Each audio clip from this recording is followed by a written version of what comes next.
مدد حاصل کرو کس سے؟ صبر سے اور نماز سے۔ ان اللہ مع الصابرین، جان لو کہ اللہ تعالیٰ صبر کرنے والوں کے ساتھ۔ اور سنیے اب یہ آیت اہم ترین ہے صبر کے موضوع پر۔ وَلَنَبْلُوَنَّكُمْ بِشَيْءٍ مِّنَ الْخَوْفِ وَالْجُوعِ وَنَقْصٍ مِّنَ الْأَمْوَالِ وَالْأَنفُسِ وَالثَّمَرَاتِ وَبَشِّرِ الصَّابِرِينَ۔ اور دیکھو ہم تمہیں آزمائیں گے، وَلَنَبْلُوَنَّكُمْ، ہم لازماً آزمائیں گے تمہیں، بِشَيْءٍ مِّنَ الْخَوْفِ، خوف کی کیفیت طاری کر کے، والجوع، بھوک، فقر اور فاقہ، ونقص من الاموال، مالی نقصان، والانفس، جانی نقصان، والثمرات، اور ثمرات، پھلوں اور میووں کا نقصان۔ میرے نزدیک یہاں پر ثمرات کا مفہوم ایک اور بھی ہے۔ ایک تو صاف تھا کھجور کی فصل تیار ہے، غزوہ تبوک جانے کا حکم مل گیا، کون اتارے گا؟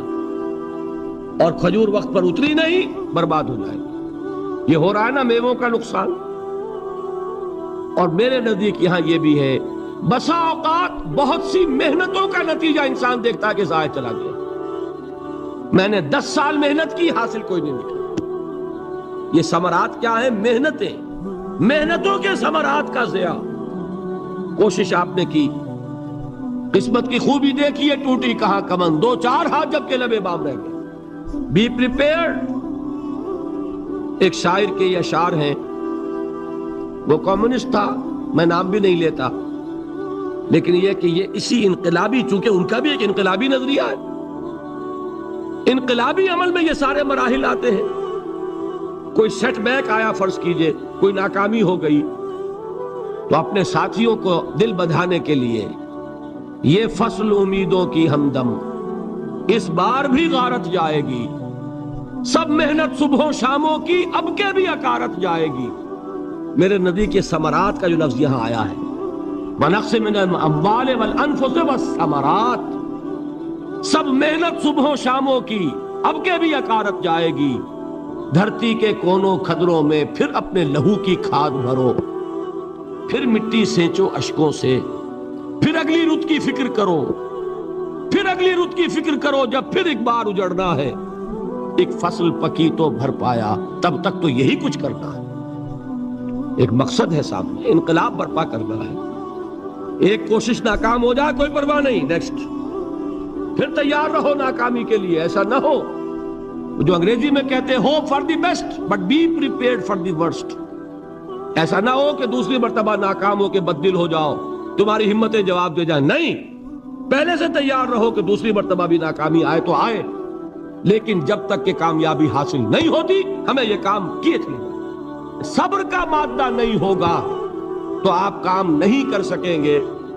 اور اسی کا ایک دوسرا رخ ہے، جب آپ دعوت حق کے لیے کھڑے ہوں گے، پہلا قدم کیا آتا ہے؟ استہزاء، تمسخر، مذاق اڑانا، جس کی میں مثال اب دینا چاہتا ہوں محمد الرسول اللہ صلی اللہ علیہ وسلم کی شخصیت سے۔ دیکھیے ہم کیا اور ہماری بساط کیا، ہم کیا مبلغ ہوں گے، کیا داعی ہوں گے، ہمارے اپنے دامن پر داغ ہوتے ہیں، لیکن یہ کہ محمد الرسول اللہ کے دامن پر کوئی داغ تھا؟ ان کو تو سارے مکے والے الصادق الامین کہتے تھے، نہایت محبوب شخصیت تھے، ان کے لیے تو جا صادق، جا الامین، یہ الفاظ سننے میں آتے تھے، آنکھوں کا تارا۔ لیکن جب آپ نے دعوت اب شروع کی، اب قرآن مجید میں دیکھیے، کسی نے کہا مجنون ہو گئے، دماغ خراب ہو گیا، پاگل ہو گئے، اجی شاعر ہیں، کچھ شعر توڑ لیتے ہیں، ہم پر دھوس جماتے ہیں۔ کسی نے کہا ساحر ہے، کچھ جادو سیکھ لیا ہے، یہاں تک کہ ایسے بدبخت بھی پیدا ہوئے، قرآن میں ہے ساحر کذاب، سحر کرنے والا جادوگر نہایت جھوٹا۔ یہ الفاظ کہے جا رہے ہیں کس کی شان میں؟ محمد الرسول اللہ صلی اللہ علیہ وسلم۔ قرآن میں نقل کیا گیا، یا ایھا الذی نزل علیہ الذکر انک لمجنون۔ کبھی آپ نے اس کا ترجمہ سوچا؟ اے وہ شخص دیکھیے تصور کیجئے حضور جا رہے ہیں، تشریف لے جا رہے ہیں، کسی دعوت میں ہے، تبلیغ میں، یا ویسے ہی تشریف لے جا رہے ہیں، اور کوئی ایک جمگھٹا ہے لوگوں کا، ادھر سے فقرہ آتا ہے، تیر کی طرح لگتا ہے دل میں جا کر محمد کے صلی اللہ علیہ وسلم۔ اے وہ شخص جس کا یہ خیال ہے کہ اس پر کوئی ذکر نازل ہو رہا ہے، ہمارے خیال میں تو تمہارا دماغ خراب ہو گیا۔ یا ایھا الذی نزل علیہ الذکر انک لمجنون، کہا کہ نہیں کہا؟ اور یہ نہ سمجھیے کہ حضور صلی اللہ علیہ وسلم کے قلب مبارک کو تکلیف نہیں ہوتی تھی۔ میں قرآن سے ثابت کروں گا، میں کہیں کوئی کہانیاں بیان نہیں کرنا چاہتا۔ قرآن نے کہا ہے وَلَقَدْ نَعْلَمُ أَنَّكَ يَضِيقُ صَدْرُكَ بِمَا يَقُولُونَ، اے نبی ہمیں خوب معلوم ہے صلی اللہ علیہ وسلم کہ جو کچھ یہ لوگ کہہ رہے ہیں اس سے آپ کا سینہ بھجتا ہے، یہ جو گھٹن ہوتی ہے، صدمہ ہوتا ہے۔ انکا یضیق صدرک بما یقولون، ہمیں خوب معلوم ہے کہ جو کچھ یہ باتیں آپ کو سننی پڑ رہی ہیں، یہ کڑوی کسیلی باتیں، یہ جو فقرے چست ہو رہے ہیں، استہزاء ہو رہا ہے، تمسخر ہو رہا ہے۔ سورہ حجر میں ہے، ایک جگہ کھڑے ہوئے لوگ قرآن کا مذاق اڑا رہے ہیں، بھائی فلاں آیت تم لے جانا، فلاں آیت میری ہوگی، اس کے ٹکڑے کر رہے ہیں، اس کے ٹکڑے حصے بکھرے کر کے قیمہ بنا کر ان آیات کا تمسخر اڑا رہے ہیں۔ ایک جگہ قرآن مجید میں مذکور ہے کہ فرشتوں کا مذاق اڑ رہا ہے۔ بھائی یہ دیکھو محمد نے کہا ہے صلی اللہ علیہ وسلم کہ جہنم پر تو کل 19 فرشتے ہیں، علیہا 19 قرآن میں آیت نازل ہوئی۔ ایک پہلوان کہتا بھائی 10 کو تو میں سنبھال لوں گا، باقی 9 کا تم انتظار کر لو۔ یہ باتیں آ رہی ہیں حضور کے کانوں میں۔ کلام الہی کے ساتھ کیا سلوک ہو رہا ہے، مجھ پر کیا فقرے چست کیے جا رہے ہیں، مجھ پر جس طریقے سے استہزاء اور تمسخر کا رویہ اختیار کیا گیا ہے، دل بھج رہا ہے، دل میں صدمہ ہے۔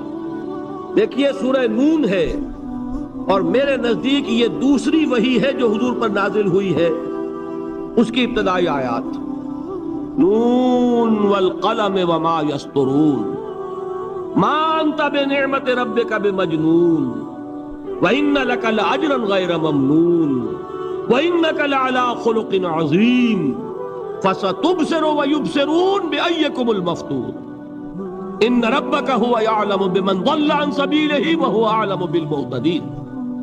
نون قسم ہے قلم کی اور جو کچھ یہ لکھتے ہیں۔ اے نبی آپ اپنے رب کی نعمت سے مجنون نہیں ہیں۔ یہ کیوں کہا جا رہا ہے؟ حضور کو جو صدمہ پہنچا ہے وہی نازل ہوئی ہے دل جوئی کے لیے، تسلی کے لیے۔ آپ کیوں برا منا رہے ہیں؟ اے نبی آپ کیوں صدمہ اور رنج اور اندوہ محسوس کر رہے ہیں؟ ان بدبختوں کے کہنے سے کوئی آپ مجنون ہو جائیں گے؟ مانتا بے نعمت رب کا بھی مجنون وَإِنَّ لَكَ لَأَجْرًا غَيْرَ مَمْنُونٍ، آپ کو جو یہ صبر کرنا پڑ رہا ہے، آپ کو جو یہ جھیلنا پڑ رہا ہے، اس کی وجہ سے آپ کو وہ اجر ملے گا جس کا سلسلہ کبھی منقطع نہیں ہوگا۔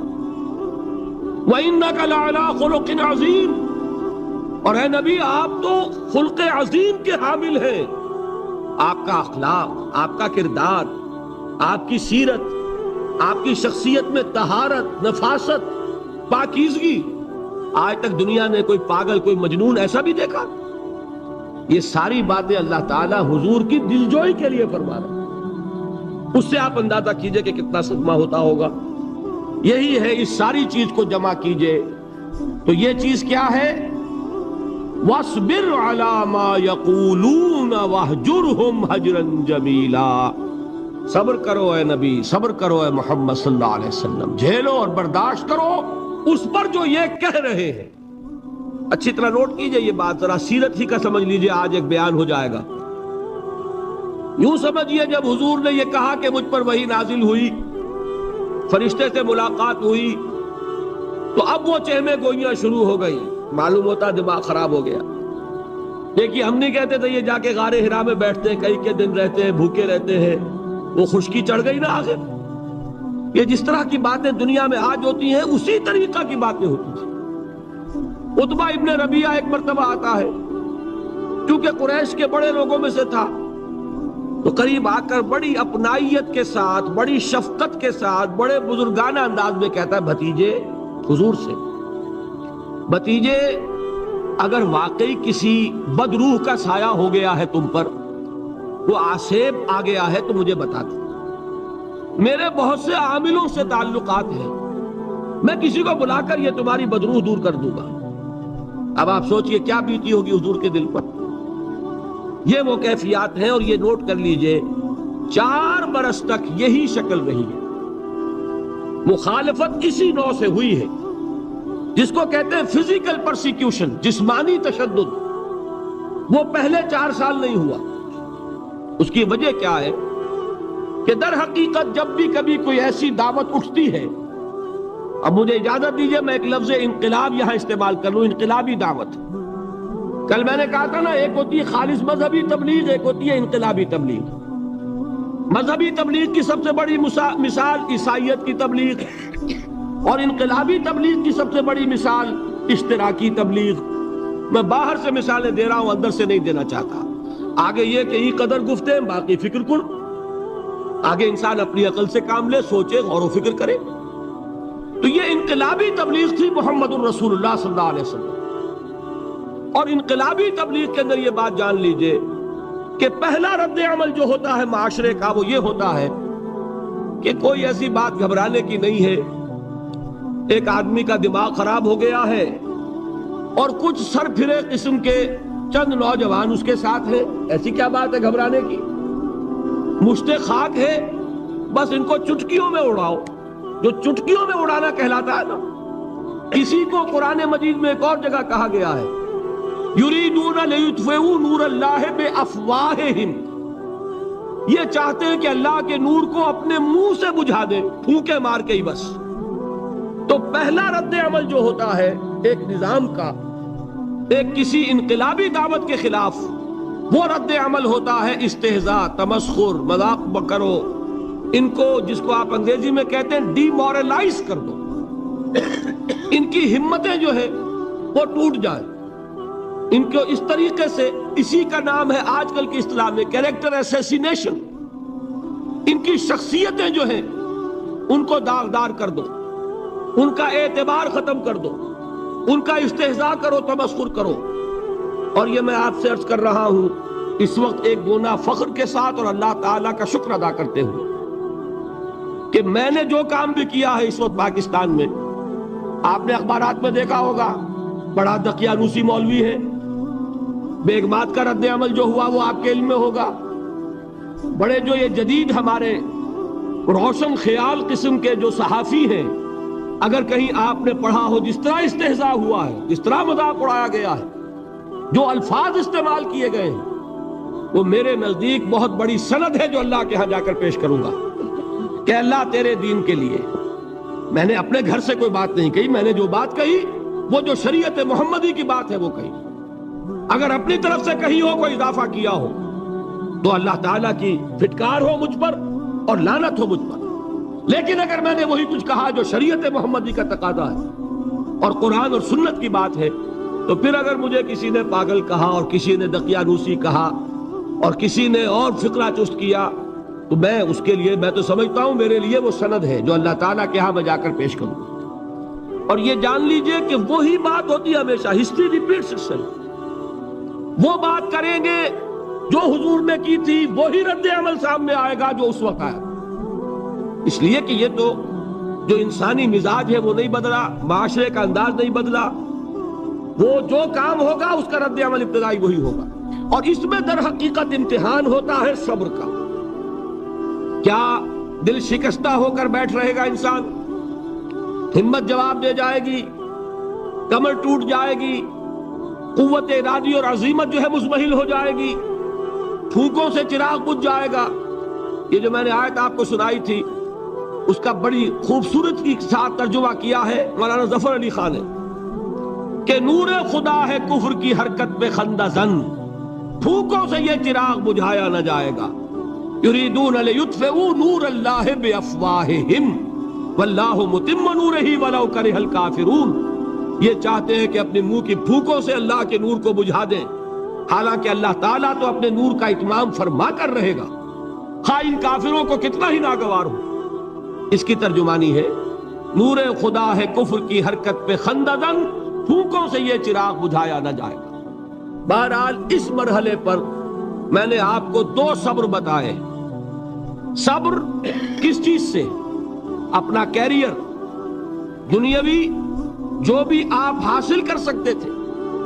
ذہین آدمی ذہانت لگائے گا تو دین کی دعوت دے گا ایٹ دی انٹلیکچوئل لیول، اور یہ بات جان لیجئے کہ یہ چیز دنیا میں کسی کمائی کا ذریعہ نہیں بن سکتی، اسے قربانی دینی پڑے گی کیریئر کی، اپنے مفادات کی، تب کام کر سکے گا۔ عام آدمی وقت لگائے گا، صلاحیتیں صرف کرے گا، اپنی وہی اس وقت سے اور توانائی سے پیسہ بنا سکتا تھا۔ آج کل تو آپ کو معلوم ہے کہ بڑی سادی ہو گئی ہے یہ حساب کتاب کی بات، بہت سادہ۔ ایک انسکلڈ لیبرر کا 1 گھنٹہ برابر ہے اتنے روپے کے، ایک سکلڈ لیبرر کا 1 گھنٹہ برابر ہے اتنے روپے کے۔ آپ تو ہر چیز کاؤنٹ کر سکتے ہیں، میئر کر سکتے ہیں۔ جو شخص 1 گھنٹہ لگا رہا ہے اس نے کچھ پیسہ خرچ کیا ہے نا، اسی وقت کو لگا کر وہ پیسہ بنا تھا، اسی ذہانت اور صلاحیت سے وہ کوئی کمائی کرتا۔ ادھر لگایا تو وہ جو کمی ہو رہی ہے اس کو برداشت کرنا، اس کو جھیلنا اور خوش دلی سے برداشت کرنا، یہ سمجھنا کہ در حقیقت یہ سب کچھ کیا ہے کہ اللہ تعالیٰ کے ہاں اس کا اجر و ثواب ملے گا۔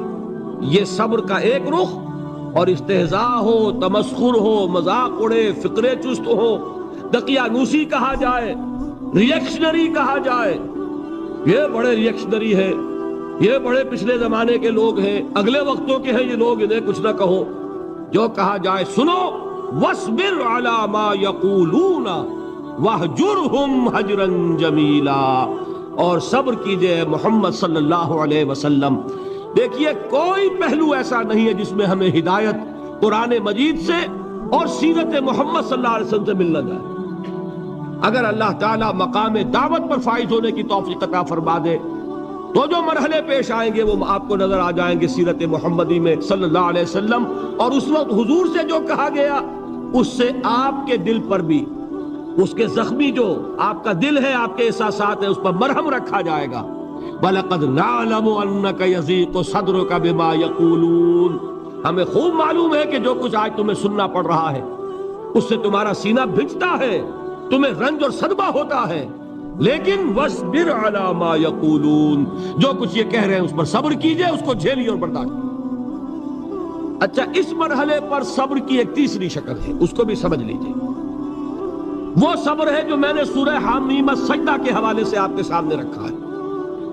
مقام دعوت پر جو شخص فائز ہو گیا ہو اس کے لیے یہ صبر لازم ہے کہ لوگ گالیاں دیں وہ دعائیں دیں، لوگ پتھراؤ کریں وہ پھول پیش کریں، اگر نہیں کرے گا دعوت نہیں آگے بڑھے گی۔ اچھی طرح سمجھ لیں، یہ جو قانون ہے السن بالسن والعین بالعین، آنکھ کا بدلہ آنکھ اور دانت کے بدلے دانت اور کان کے بدلے کان، یہ قانون ہے شریعت کا۔ یہ قانون مقام دعوت پر نہیں چلتا، مقام دعوت کا قانون اور ہے، جھیلو، برداشت کرو، مارے کھاؤ، ہاتھ نہ اٹھاؤ۔ اس کا نام ہے پیسو ریزسٹنس۔ وہ میں نے کل کہا تھا نا کہ 3 مجھے اصطلاحات آپ کو بتانی ہے اور اس کا مفہوم۔ تیسرے لیول پر جب آپ آ جائیں گے اقامت دین کی جد و جہد میں، اس کے لیے پہلا صبر کیا ہے؟ صبر محض۔ اب میرے پاس کوئی اور لفظ نہیں ہے ترجمہ کرنے کے لیے۔ صبر محض سے کوئی بات شاید بہت سے حضرات کی سمجھ میں نہیں آئے گی۔ صرف صبر کیا مانی؟ Passive resistance. لوگ گالیاں دیں تم دعائیں دو، لوگ تمہیں مار رہے ہو تم ہاتھ مت اٹھاؤ۔ یہ جو پیسو ریزسٹنس ہے مقام دعوت کے لیے یہ لازم۔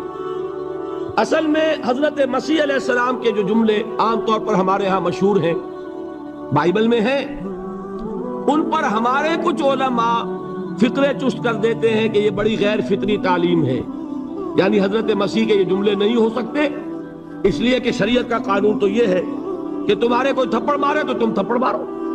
قصاص، وَلَكُمْ فِي الْقِصَاصِ حَيَاتٌ یا اُولِي الْأَلْبَابِ ہے کہ نہیں؟ اے ہوش مندو، قصاص میں زندگی ہے، بدلہ نہیں لوگے تو شریروں کی حوصلہ افزائی ہوگی۔ اس نے آج تمہارے تھپڑ مارا ہے، تم نے بدلہ نہیں لیا، کل وہ کسی اور کے لگائے گا۔ اس کو تو یوں سمجھیے نا کہ عادت پڑے گی۔ پھر معاشرے کی درستی کے لیے ضروری ہے کہ بدلہ ہو۔ ایک تھپڑ اس نے لگایا ہے تو تھپڑ اس کے لگے تو اس کے بھی 14 طبق روشن ہو، تاکہ کسی اور کو تھپڑ مارنے کی ضرورت اس میں نہ ہو۔ یہ صحیح ہے کہ معاشرے کی درستی اسی میں، لیکن جو دعوت کا معاملہ ہے بالکل جدا ہے، اس کے قانون اور ہے۔ حضرت مسیح کے الفاظ کیا تھے یا نہیں، بہرحال انجیل میں یہ ہے، اور میں جو بات عرض کر رہا ہوں یہ ہے کہ وہ بالکل صحیح ہے۔ مقام دعوت کے دوران یہی طرز عمل صحیح ہے، اور یہی طرز عمل محمد رسول اللہ نے صلی اللہ علیہ وسلم اپنے ساتھیوں کو تلقین فرمایا۔ وہ کیا ہے؟ وہ الفاظ جو ہے انجیل کے وہ یہ ہے کہ اگر کوئی تمہارے داہنے گال پر تھپڑ مارے، بایاں بھی پیش کر دو۔ اگر کوئی تمہارا چغا لینا چاہے نالش کر کے، تو تم اس کو کرتا بھی اتار کے دے دو۔ اگر کوئی تمہیں بیگار میں 1 کوس لے کے جانا چاہے، تم 2 کوس اس کے ساتھ جاؤ۔ اس پر کہا گیا کہ یہ بڑی غیر فطری تعلیم ہے۔ یقیناً قانون کے اعتبار سے غیر فطری ہے، دعوت کے اعتبار سے یہ لازمی ہے۔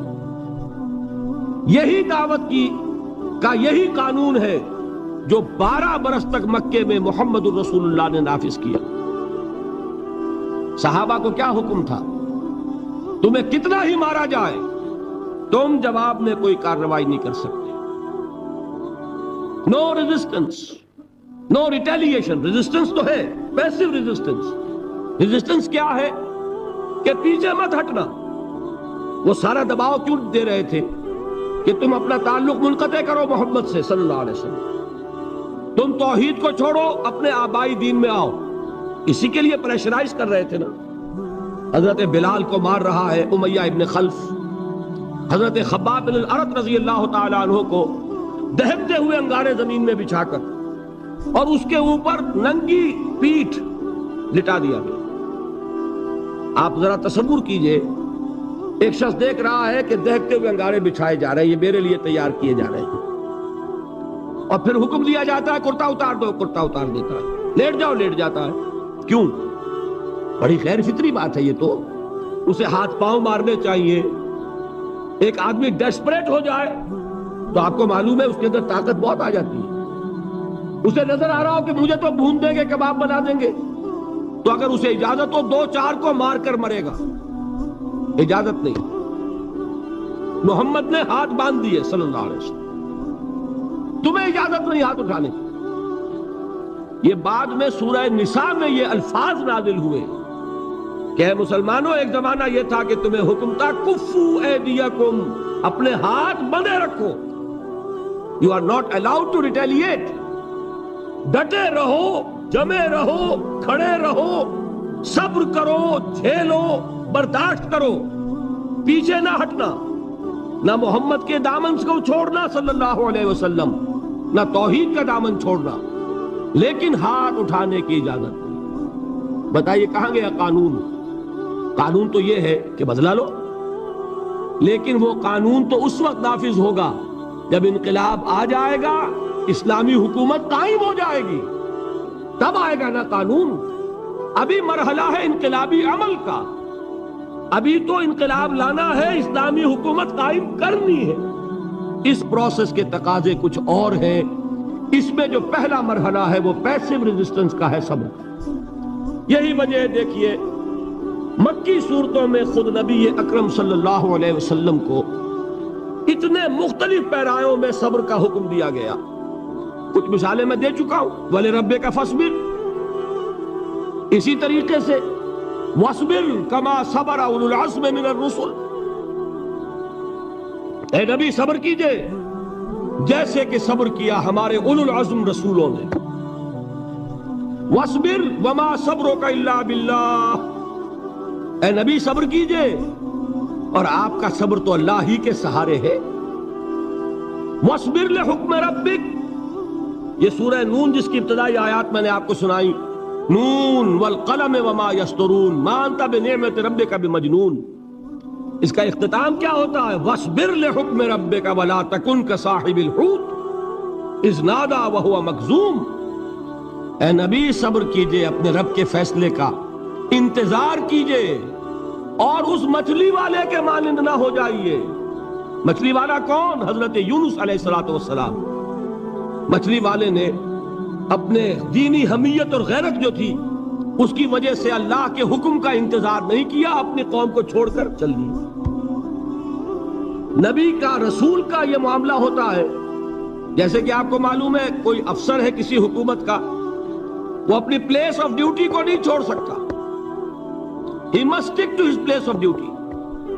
بڑے افسرز کے لیے تو یہ بہت بہت اہم بات ہے۔ تو اے رسول، جہاں آپ کو ہم نے تعینات کیا ہے آپ وہاں سے ہل نہیں سکتے کہ ذرا مخالفت ہوئی، لوگوں نے فکرے چست کیے اور آپ کہیں اور چل دیے، دفعہ ہوئیے، یہ بات نہیں سننا چاہتے میں کسی اور کو سناؤں گا۔ ہو سکتا ہے نا؟ ہم تو کرتے ہیں نا یہ، اس لیے کہ ہمیں تو اللہ نے کہیں تعینات تو نہیں کیا نا۔ اگر ایک جگہ کے لوگ بات نہیں سنتے، چلو بھائی ہم کہیں اور جائیں گے، وہاں بات سنائیں گے۔ لیکن رسول کا معاملہ ہوتا ہے جو اس کی پلیس آف اپوائنٹمنٹ ہے، he cannot leave his place without the express permission of اللہ سبحانہ و تعالی۔ آپ نے یہ سنا ہوگا، سیرت کی تقاریر میں پڑھا ہوگا کہ مدینے کی طرف ہجرت کی اجازت حضور نے تمام صحابہ کو دے دی، خود منتظر رہے جب تک کہ اللہ کی طرف سے اجازت نہیں آتی۔ حضرت ابوبکر پوچھتے رہتے تھے حضور اجازت آ گئی کہ نہیں؟ نہیں ابھی نہیں آئی۔ حضور اذن آ گیا؟ نہیں آیا، ابھی نہیں آیا۔ حبشہ کی طرف سب کو بھیج دیا، اجازت دے دی جو جانا چاہے چلا جائے۔ حضور کی صاحبزادی جو حضرت عثمان کے نکاح میں تھی وہ بھی ہجرت کر رہی، لیکن حضور تو نہیں گئے۔ رسول نہیں چھوڑ سکتا اپنی جگہ کو، یہاں تک کہ تمام تقریباً صحابہ چلے گئے، حضور رہ گئے، حضرت ابوبکر رہ گئے، حضرت علی رہ گئے، اور حضرت ابوبکر پوچھ رہے ہیں بار بار اجازت آئی یا نہیں؟ نہیں ابھی نہیں آئی۔ حضرت عائشہ نے واقعہ بیان کیا کہ ایک روز اچانک دوپہر کے وقت ہم نے دیکھا کہ حضور نے اپنے پورے جسم کو ڈھانپا ہوا ہے، چہرے کو بھی کپڑے میں ڈھانکا ہوا ہے اور تشریف لا رہے ہیں۔ یہ اس میں تعجب کی بات یہ کہ عرب میں آج بھی آپ کو معلوم ہے کہ یہ چیز جو ہے ان کی روایات کے خلاف ہے کہ دوپہر کے وقت کوئی کسی سے ملنے جائے۔ یہ وقت جو ہے قیلولے کا ہے، آرام کا ہے۔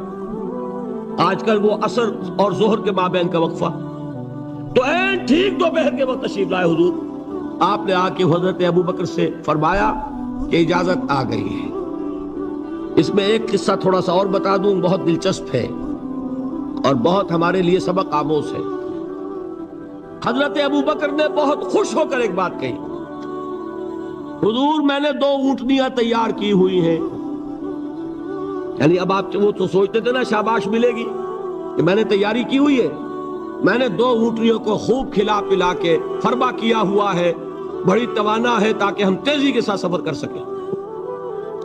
حضور نے توقف کیا، فرمایا ہاں ٹھیک ہے، 1 اونٹنی میں استعمال کروں گا لیکن میں اس کی قیمت ادا کروں گا۔ حضرت ابوبکر کی آنکھوں میں آنسو آ گئے، روتے ہوئے کہا حضور مجھ سے یہ مغایرت، کیا یہ جان اور مال کسی اور کے لیے ہے؟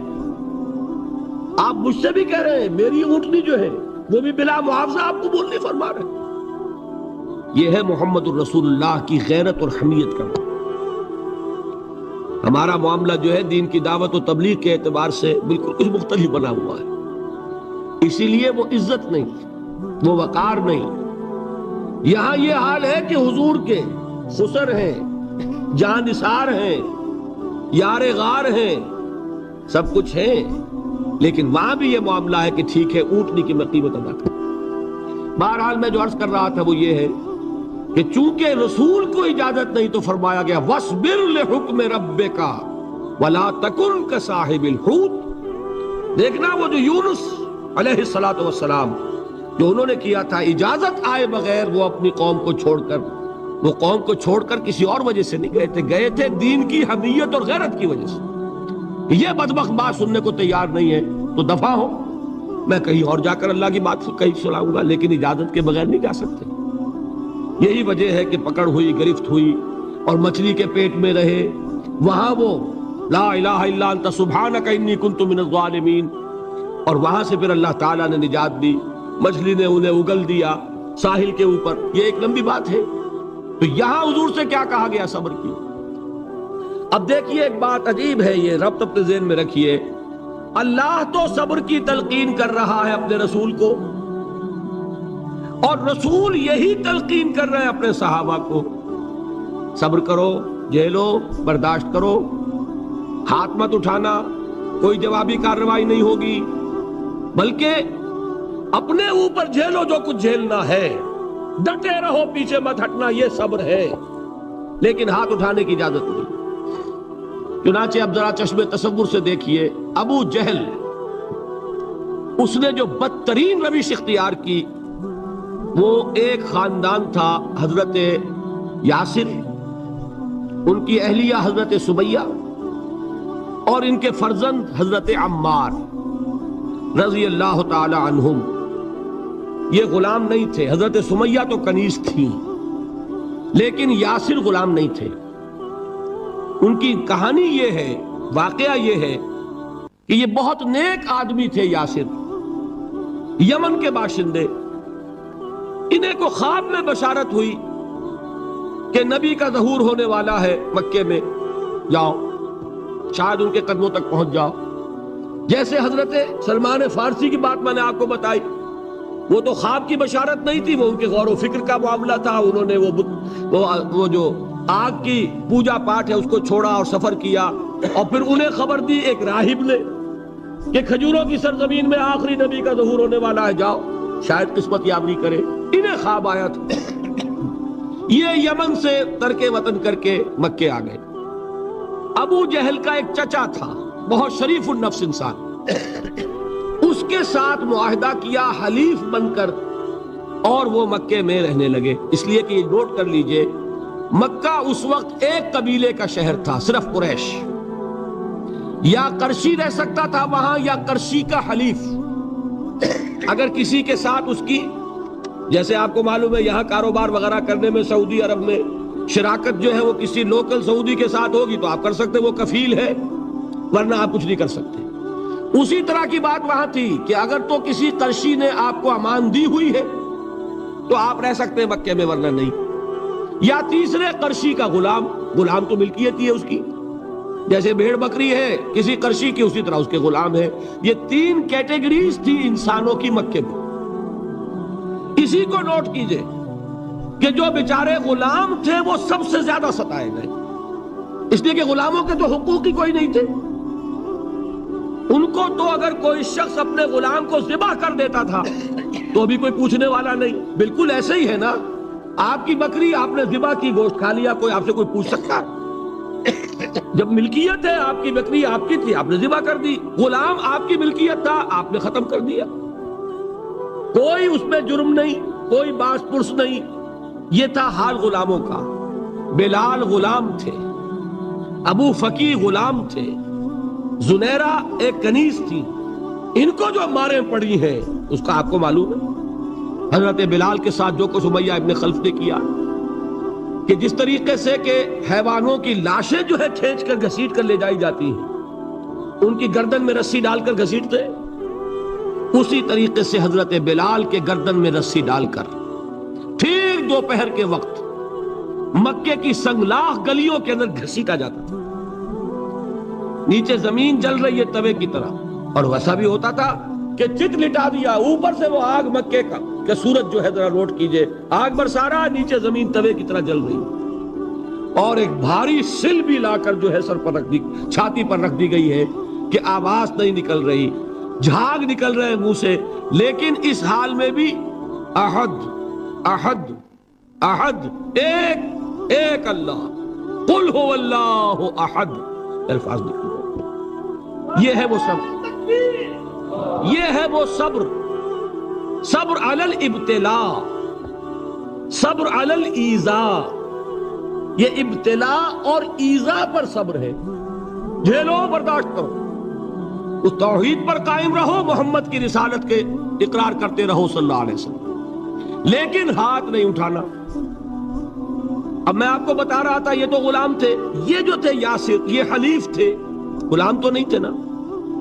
البتہ وہ ابو جہل کے چچا کی کنیز تھی یہ سمیہ، انہوں نے اجازت لے کر ان سے نکاح کر لیا، یہ تو کنیز رہیں گی۔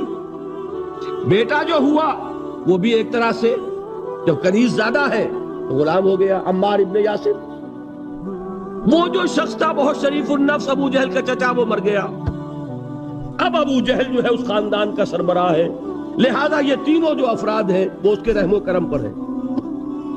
یاسر کو بھی پروٹیکشن اگر ہے تو ابو جہل کی ہے، ابو جہل جو چاہے کرے، اور سمیہ تو کنیز ہے ہی، اس کا تو کوئی حق ہے ہی نہیں، جو چاہے کرے، اور عمار ان دونوں کا بیٹا ہے، لہذا بدترین معاملہ کیا ابو جہل نے ان تین افراد کے ساتھ۔ حضرت سمیہ کے ساتھ جو کچھ کیا گیا ہے آپ اس کا تصور نہیں کر سکتے۔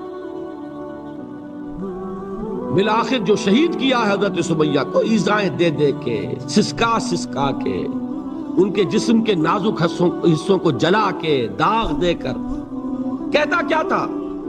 ایک دفعہ کہہ دو کہ میرا جو یہ بت ہے یہ بھی الہ ہے، مان لو میں چھوڑ دوں گا۔ تنگ آ گیا، کسی طریقے سے ایک دفعہ کہہ دو پھر میں چھوڑ دوں گا۔ لیکن یہ میاں بیوی حضرت یاسر اور حضرت سمیہ رضی اللہ تعالی عنہما، یہ ہے ثبات، یہ ہے صبر، یہ ہے استقلال، ایک مرتبہ بھی کہنے کے لیے تیار نہیں، جو چاہو کر لو، اب ہم تو اس سے پیچھے نہیں ہٹے۔ تنگ آ کر اس نے حضرت سمیہ کی تو شرمگاہ میں برچھا مارا اور شہید کیا۔ حضرت یاسر کے بارے میں ایک روایت یہ ہے، ستا ستا کے، تنگ کر کر کے، آخر کار جو ختم کیا انہیں شہید کیا کس طرح؟ 4 سانڈ اونٹ جوان، ان سے رسے باندھے، ایک رسے سے ایک بازو باندھا، دوسرے سے دوسرا بازو باندھا، تیسرے سے ایک ٹانگ باندھی، چوتھے سے دوسری ٹانگ باندھی، اور چاروں کو دوڑایا ہے کہ جسم کے پرخچے ہوں گے۔ اس حال میں کیا ہو رہا تھا وہ میں بتا رہا ہوں کہ اللہ تو تاکید کر رہا ہے اپنے نبی کو، اصبر وَلِرَبِّكَ فَاصْبِرْ وَاصْبِرْ عَلَى مَا يَقُولُونَ وَاصْبِرْ وَمَا صَبْرُكَ إِلَّا بِاللَّهِ وَاصْبِرْ لِحُكْمِ رَبِّكَ وَلَا تَكُنْ كَصَاحِبِ الْحُوتِ۔ اس وقت سامنے سے حضور گزرتے تھے جبکہ آل یاسر کے ساتھ یہ معاملہ ہو رہا ہے، کیا فرماتے تھے؟ اصبروا یا آل یاسر فَإِنَّ مَوْعِدَكُمُ الْجَنَّةُ، اے یاسر کے گھر والوں صبر کرو، جھیلو، اس لیے کہ تمہارے وعدے کی جگہ جنت ہے۔ اللہ تعالیٰ ادھر آنکھ بند ہوگی ادھر جنت میں تمہارا داخلہ ہو جائے گا۔ یہ ہے تواصوا بالصبر والعصر ان الانسان لفی خسر۔ یہ تواصوا بالصبر پر کون عمل کر رہا ہے؟ محمد الرسول اللہ صلی اللہ علیہ وسلم۔ اس میں بھی ایک بات ہے وہ بھی سمجھ لیجئے، دین میں جہاں عظیمت ہے رخصت کا پہلو بھی ہے۔ یہ جو نوجوان تھے، یہ بوڑھے والدین کا تو وہ مقام ہے، یہ رتبہ بلند ملا جس کو مل گیا، ہر مدعی کے واسطے دار و رسن کہاں؟ حضرت سمیہ اور حضرت یاسر۔ نوٹ کیجئے، میں ایک اعتبار سے کہا کرتا ہوں سید الشہداء یہ بنے کہ نہیں بنے، ان کو جو فوقیت حاصل ہوئی، الفضل للمتقدمین، سب سے پہلی جان دینے والی یہ خاتون اور سب سے پہلی جان دینے والا اللہ کے لیے، توحید کے لیے، محمد کی رسالت کے لیے صلی اللہ علیہ وسلم، دے تو بھی محمد کی صداقت کی گواہی۔ یہ صداقت کی گواہی دیتے ہوئے انہوں نے اپنی جانیں دے دی۔ لیکن جو نوجوان عمار ہے اس نے رخصت کی راہ اختیار کی، جھیلا نہیں گیا، برداشت نہیں ہو سکا، ایک مرتبہ کلمہ کفر زبان سے نکال دیا، ابو جہل نے چھوڑ دیا، لیکن اب پشیمانی طاری ہوئی ہے میں کیا کر بیٹھا۔ اس کے بعد انہوں نے اپنے آپ کو ایک ستون سے باندھ لیا کہ حضور ہی آ کر مجھے اگر یہاں سے کھولیں گے تو میں کھلوں گا، ورنہ میں یہی اپنے آپ کو ہلاک کر دوں گا، مجھ سے کیا ہو گیا۔ حضور خود تشریف لائے، دست مبارک سے کھولا، کہا کہ یہ بھی دین میں اجازت ہے، کلمہ کفر کہہ کر جان بچا لینے کی اجازت ہے۔